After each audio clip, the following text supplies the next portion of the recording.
Good morning class 6. This is the second video of chapter number 14. Last video में हमने पढ़ा था स्वामी विवेकानंद के बारे में। उनका दूसरा नाम क्या है? नरेंद्र नाथ।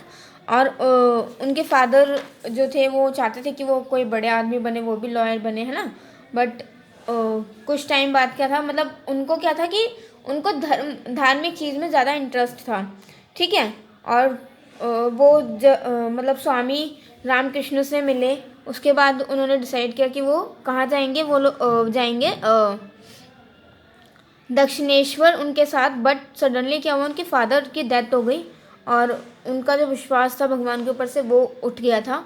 और दोबारा से उनको विश्वास कब हुआ, जब वो दोबारा से स्वामी रामकृष्ण परमहंस से मिले, ठीक है। अपने चैप्टर को हम आगे कंटिन्यू करते हैं। वो मैसेज फैला रहे थे, ठीक है। वो सन्यासी बन गए थे उसके बाद, तो फिर आगे हम कंटिन्यू करेंगे। But he was not satisfied with preaching his message only to Indians. But वो सिर्फ इंडियंस तक अपने मैसेज पहुंचा रहे थे, वो इससे सेटिस्फाइड नहीं थे, इस चीज़ से उनको संतुष्टि नहीं मिली। He wanted to take the message to of the east to the west. वो चाहते थे कि वो अपना मैसेज ईस्ट से लेकर वेस्ट, मतलब कि सभी जगह पर अपना मैसेज पहुंचाएं। He wanted to go abroad to convey his message. वो अब्रॉड यानी कि फॉरेन जाना चाहते थे अपने मैसेज को दूसरों तक पहुंचाने के लिए, ठीक है। In 1893 the parliament of religions was to be held in Chicago. अब 1893 में जो पार्लियामेंट धार्मिक जो पार्लियामेंट होती है वो शिकागो में हुई, ठीक है।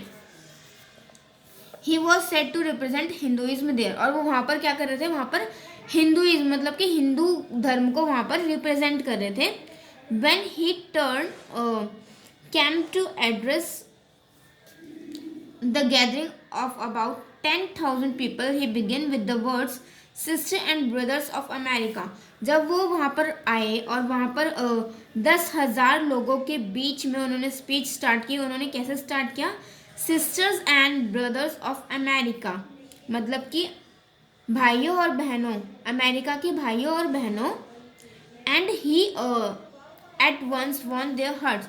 और ये चीज़ जो थी वहाँ के लोगों का दिल जीत लिया था, ठीक है। इस चीज़ ने, मतलब उन्होंने ऐसे उनको ग्रीट किया तो इस चीज़ ने क्या था, उनका दिल जीत लिया था। Every word that he spoke from his lips went home to the audience. और जो भी चीज़ उन्होंने बोला, जो भी वर्ड उन्होंने बोले, वो जितनी भी ऑडियंस थी उन्होंने अपने घर पर लेके गए, अपने घर वालों को बताया, ठीक है। He now became the greatest figure in the parliament of religions. Religion मतलब धार्मिक पार्लियामेंट जो होता है उसमें वो सबसे बड़े मतलब वो बन गए थे। फिर उनको सबसे मतलब सब लोग अच्छी तरह उनको पहचान गए थे कि ये कौन है और किस धर्म से बिलोंग करते हैं या कहाँ से आए हैं, ठीक है। उनका जो फिगर था वो बहुत बड़ा हो गया था। ही वेंट मतलब उनको सब लोग पहचानने लगे ये सब। He went to England also where he did much precious work. और वो इंग्लैंड गए जहाँ पर उन्होंने बहुत प्रीशियस मतलब बहुत अच्छा वो काम किया था, बहुत इम्पोर्टेंट काम उन्होंने किया हुआ था।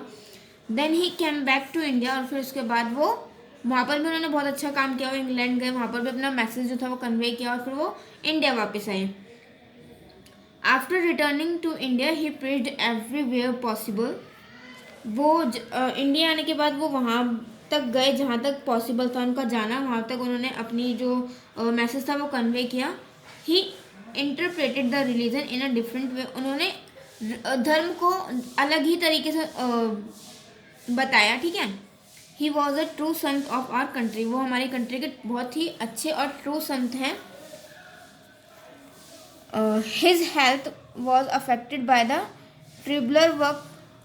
और उनकी हेल्थ जो थी वो उनके काम के थ्रू मतलब अफेक्ट किया उस पर एट लास्ट। और लास्ट में वो बीमार पड़ गए थे तो लास्ट में 14 जुलाई 1902 में उनकी डेथ हो गई। Though he is not among us his voice comes to us rolling down. और बेशक वो हमारे बीच में नहीं है पर उनकी आवाज़ जो है वो हम तक अभी तक आती है। Arise awake and stop not till the goal is reach. उठो उठो जगो और रुको मत जब तक तुम अपने गोल तक पहुंच नहीं जाते, ठीक है। क्लास आपका चैप्टर यहीं पे फिनिश होता है।